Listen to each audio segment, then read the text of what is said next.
Guys welcome back to my YouTube channel. I hope आपण मैंने भलरे थे। मु भी बहुत भलरे अच्छी। मु सकाल सकाल गाधे आसिकी मो पूजा पाई रेडी होची। आ देखिपारे के भाव में मु झटी पकाऊँगी। झटी पकई सारा पर मोर आरंभ हो पूजा प्रस्तुति। चलतु आपण मैंने ब्लॉग रे रुहतु। आपण मैंने निहाती जानीपारे आज मु कौन कली कौन नाई। आज हूँ नवमी आ काली को दुर्गा पूजा।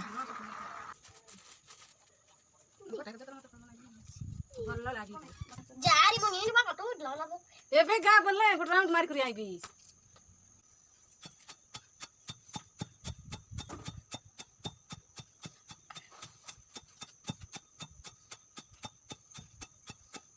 वर्तमान मो छुड़ा को कुटी दउछि भोग पाई। छुड़ा कुटी सारा पर अनेक सारा काम रही।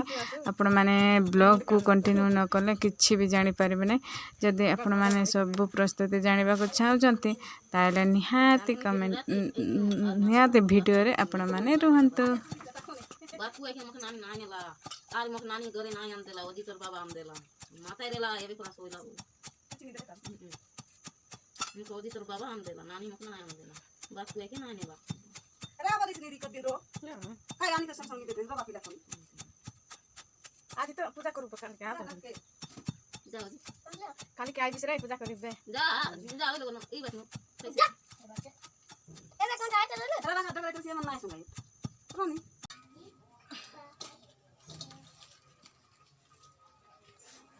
छुड़ा को कुटी सारिला परे मु कलश रे आंब पत्र दउची। तापरे जा जा पूजा रे लागबे से सब जिंस माने मु पूजा करबा किछि भी जानि नाही।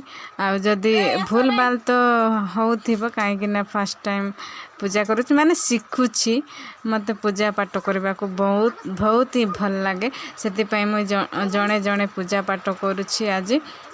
आ मो सहित पुओ झी छोट छोट पुओ झी मैंने अच्छा से को कौन कहबी से जा कहले एपट कम सेपट सेपट कम एपट कर। तथापि एबे टाइम आसिक है 10टा से शीघ्र शीघ्र कम सारे चाहूली कहीं आग को मोर फोटोशूट भी हबार अच्छे से को धरिकी मु पूजा पाठ जमती सेमती करली देख पारे। मो द्वारा जेतिकी है मुझे करली आपण मैंने निहाती देखंतु। बे टाइम नड़िया भांगार मो नड़िया भांगुची आते थर नड़िया बाड़ाइली बापरे मो हाथ बथा होगला कौन आ करी जमती सेमती भी नड़िया भांगिकी ताकू सरईदेली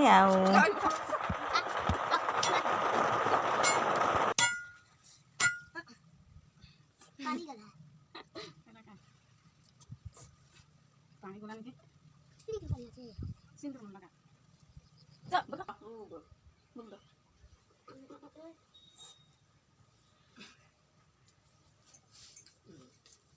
पूजा टी शेष को आसुची। एबे नड़िया भांगी सारला पर एबे तैयारी हम भोग आ भोग केमिति तैयारी करंती मते तो प्रॉपर जना नहीं। तथापि ट्राई करिछि जेतिकी जानिछि आ चलतु देखंतु।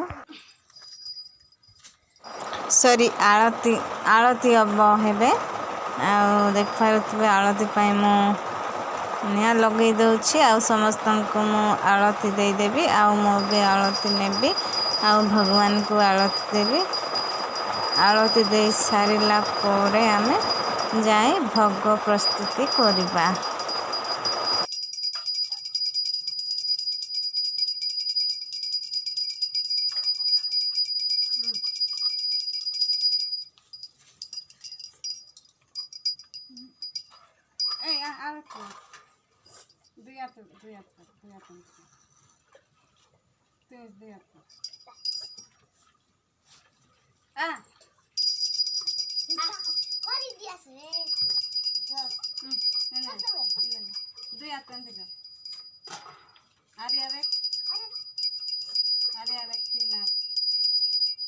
दुख सुख चाड़ होगा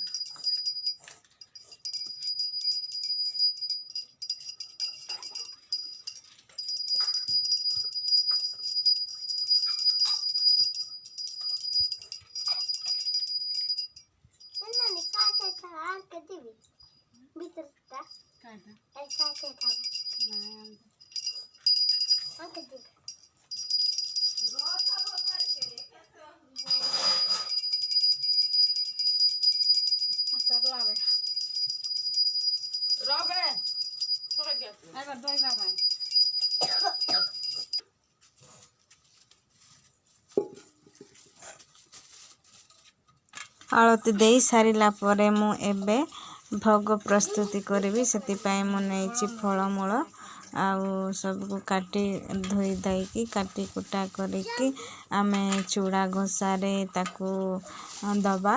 ବହୁତ ଟେଷ୍ଟି ଲାଗିବ ଆଉ ଭଲ ଲାଗିବ। ମୋତେ ଚୁଡ଼ା ଘଷାରେ ସବୁ ଫଳମୂଳ ପକାଇବା ପାଇଁ ମୋତେ ବହୁତ ହିଁ ଭଲ ଲାଗେ।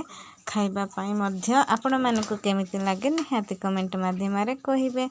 ଆଉ ଏମାନଙ୍କୁ ମୁଁ କାମ ଦେଇଛି ଆଉ ସେମାନେ କରୁଛନ୍ତି, ଯେତିକି ପାରୁଛନ୍ତି କରୁଛନ୍ତି। ଆଉ କିଛି ତ ଏମାନେ କଦଳୀକୁ ବି ପାଣିରେ ପକାଇ ଦେଇଥିଲେ ଆଉ ଦେଖିପାରୁଥିବେ। ମୁଁ ସେସବୁକୁ କାଢ଼ି ନେଇକି ଏବେ ଧୋଇ ଦେଉଛି ଫଳମୂଳ ସବୁକୁ ଆଉ କାଟି ନେବି, ଛୋଟ ଛୋଟ କରି କାଟି ନେବି। ଆକ୍ଚୁଆଲି ପୂଜା ପର୍ବ ମୋତେ ବହୁତ ହିଁ ଭଲ ଲାଗେ। ପୂଜା ଖାସ୍ କରିକି ବହୁତ ହିଁ ଭଲ ଲାଗେ, କାହିଁକିନା ପୂଜା କରିବା ଟାଇମ୍ରେ ଅଲଗା ପ୍ରକାର ଫିଲ୍ ହୁଏ, ମନକୁ ଶାନ୍ତି ଆସେ। ସବୁ ମନ ଧ୍ୟାନ ସବୁ ପୂଜାରେ ହିଁ ରୁହେ। ସେଥିପାଇଁ ମୋତେ ବହୁତ ହି ଭଲ ଲାଗେ। ଆଉ ମୁଁ ପ୍ରଫେସନାଲ୍ ନୁହଁ, ଫାଷ୍ଟ ଶିଖୁଛି। ମାନେ ଶିଖିବା କଥା ନୁହଁ, କାରଣ ମନରେ ଯାହା ଥାଏ ସେଇ ଜିନିଷ, ସେଇ ଭାବନା, ସେଇ ଭକ୍ତିକୁ ନେଇ ପୂଜା କରାଯାଏ। ପୂଜା କରିବାକୁ ଶିଖିବାକୁ ପଡ଼ିବ ନାହିଁ। ମାନେ ଯେତିକି ଜାଣିଛନ୍ତି ସେତିକି କରିବା ଦରକାର। ଆଉ ପୂଜା ମନ୍ତ୍ର ଏସବୁ କିଛି ଦରକାର ପଡ଼ିବ ନାହିଁ, କାରଣ ଭଗବାନ ଯାହା ମନରେ ଭକ୍ତି ଥାଏ ମାନେ ତାଙ୍କ ଡାକ ନିଶ୍ଚୟ ଶୁଣନ୍ତି।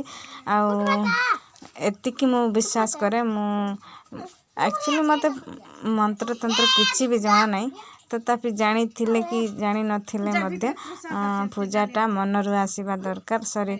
ଭକ୍ତିଟା ମନରେ ଆସିବା ଦରକାର, ଆଉ ଆପେ ପୂଜା ହେଇଯାଏ। ଆପଣମାନେ ଭଲ ଭାବରେ ଜାଣିଥିବେ କି ଛୋଟ ଛୋଟ ଛୁଆମାନଙ୍କୁ ନେଇକି କାମ କରାଇବା କି କରିବା କେତେ କଷ୍ଟ। ସେମାନଙ୍କୁ ଗୋଟେ କହୁଥିଲେ ଆଉ ଗୋଟେ କରୁଥିବେ, ସେଇ ଟାଇପ୍ର। ମାନେ ମୋ ପାଟିଟା ଆପଣମାନଙ୍କୁ ଖରାପ ଲାଗିପାରେ, କାହିଁକିନା ବେଳେବେଳେ ପାଟି କରିକି ବି କହିବାକୁ ପଡ଼ୁଛି। ଶୀଘ୍ର ଶୀଘ୍ର ସାରିବାର ଅଛି, ସେଇଥିପାଇଁ ସେମାନଙ୍କୁ ଟିକେ କାମ ଦେଇଛି। ଆଉ କାମ ଏଇ ସାରିଲା ପରେ ଆମେ ଖାଇ ପିଇକି ଟିକେ ରେଷ୍ଟ ନେବା। ଆଉ ଚାଲନ୍ତୁ କେଉଁଭଳି ଭାବରେ ମୁଁ ଭୋଗ ପ୍ରସ୍ତୁତ କରୁଛି।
आके कौन दिल से काटे पारा संधारण नहीं नहीं देखो ये हो नहीं क्या बोलते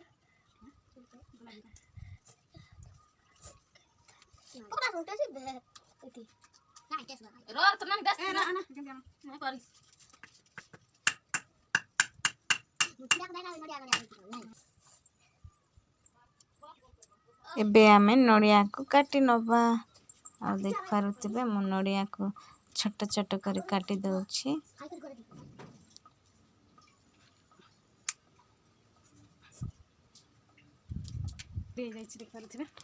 ଆଉ ରେଡ଼ି ହେଇଯାଇଛି ମୋର ଭୋଗ ଦେଖିପାରୁଥିବେ। ମୁଁ 2 ଥାଳି ଭୋଗ ନେଇଛି, କାରଣ ଲୋକମାନେ ଆସିଲେ ତାକୁ ଦେବାକୁ ମାନେ ସେମାନଙ୍କୁ ବି ଦେବାକୁ ପଡ଼ିବା। ଆଉ ଦେଖିପାରୁଥିବେ ଏସବୁ ବଳି ଯାଇଛି, ତାକୁ ନେଇ ଥୋଇଦେବା ଆଉ ଭୋଗ ସବୁ ବାଣ୍ଟିକି ଖାଇବା। ଆଉ ପରେ ବି ଲୋକ ଆସିଲେ ତାକୁ ଦେବାକୁ ପଡ଼ିବ। ଆମର ପୂଜାଟି ଏବେ ସମ୍ପୂର୍ଣ୍ଣ ହେଇଗଲା, ଦେଖିପାରୁଥିବେ। ଏବେ ଭୋଗ ବଣ୍ଟନ ହେଉଛି। ଭୋଗ ଖାଇକି ଆମେ ପୂଜା ସମ୍ପୂର୍ଣ୍ଣ କରିବା। ତାପରେ ମୁଁ ଖାଇ ପିଇକି ପୁଣି ଆରମ୍ଭ କଲି ଗେଟ୍ ଅପ୍। ଦେଖିପାରୁଥିବେ ମୁଁ ଏଇ ଗେଟ୍ ଅପ୍ରେ ମୋର ଫଟୋ ସୁଟ୍ କରିବି, କାରଣ ମୁଁ ବହୁତ ଦିନରୁ ଭାବିଥିଲି କି ବେଙ୍ଗଲୀ ଷ୍ଟାଇଲ୍ରେ ଫଟୋ ସୁଟ୍ କରିବା ପାଇଁ। ଫାଇନାଲି ହେଇଗଲା। ଆଉ ଖରା ଆଉ ନଥିଲା, ଟିକେ ଜଗିବାକୁ ପଡ଼ିଲା। ଆଉ କ୍ୟାମେରା ମ୍ୟାନ୍ ଯିଏ ସେ ନୂଆ, ସେଥିପାଇଁ ସେ ଯେମିତି ସେମିତି ବି କରିଛି, କାରଣ ମୋର ଗେଟଅପ୍ଟା ଯେମିତି ସଜାଇଲା ସମୟଟା ଯେମିତି ବେକାର ନଯାଉ, ସେଥିପାଇଁ ଆମେ ଯେମିତି ସେମିତି ବି ଭିଡ଼ିଓ କରି ସାରିଲୁ।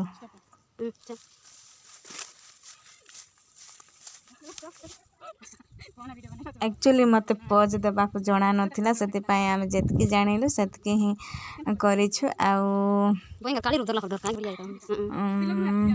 କ'ଣ ଆଉ କରିବା।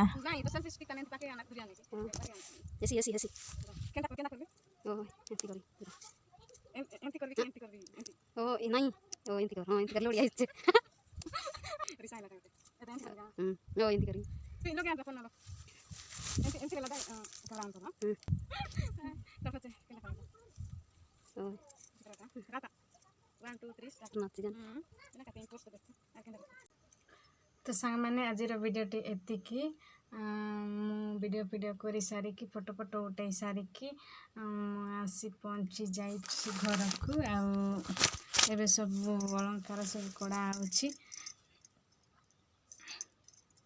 ଦୁର୍ଗା ପୂଜାର ହାର୍ଦ୍ଦିକ ଶୁଭକାମନା ଆପଣମାନଙ୍କୁ ମୋ ତରଫରୁ। ମା ଦୁର୍ଗା ସମସ୍ତଙ୍କର ଦୁଃଖ ବିନାଶ କରୁ, ସମସ୍ତଙ୍କ ଦୁଃଖକୁ ହାରୁ, ସମସ୍ତଙ୍କ ଦୁଃଖକୁ ଦୂର କରୁ। ମୁଁ ଏତିକି ମୋ ମାଙ୍କ ପାଖରେ ମୋର ପ୍ରାର୍ଥନା। ଆଉ ଦଶହରା ତ ଆଜି ଯାଇନାହିଁ, ଯିବି କି ନାହିଁ ଜାଣିନାହିଁ, କାରଣ ଏପଟେ ବହୁତ ହି ଭିଡ଼ ଥିବେ, ଯାଇ ହେବ ନାହିଁ। ଏ ବର୍ଷ ଆଉ ଗଲା ପରି ଲାଗୁନାହିଁ ଫ୍ରେଣ୍ଡସ୍। ମୁଁ ଘରେ ହିଁ ଏନ୍ଜୟ କରିଦେଉଛି ଜଣେ।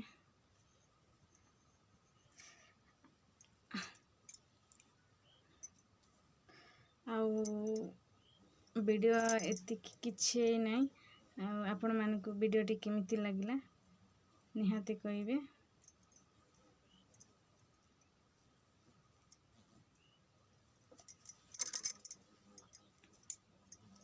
ଆଜି ପାଇଁ ଏତିକି ରହୁଛି। ଜୟ ଜଗନ୍ନାଥ, ଜୟ ମା ଦୁର୍ଗା।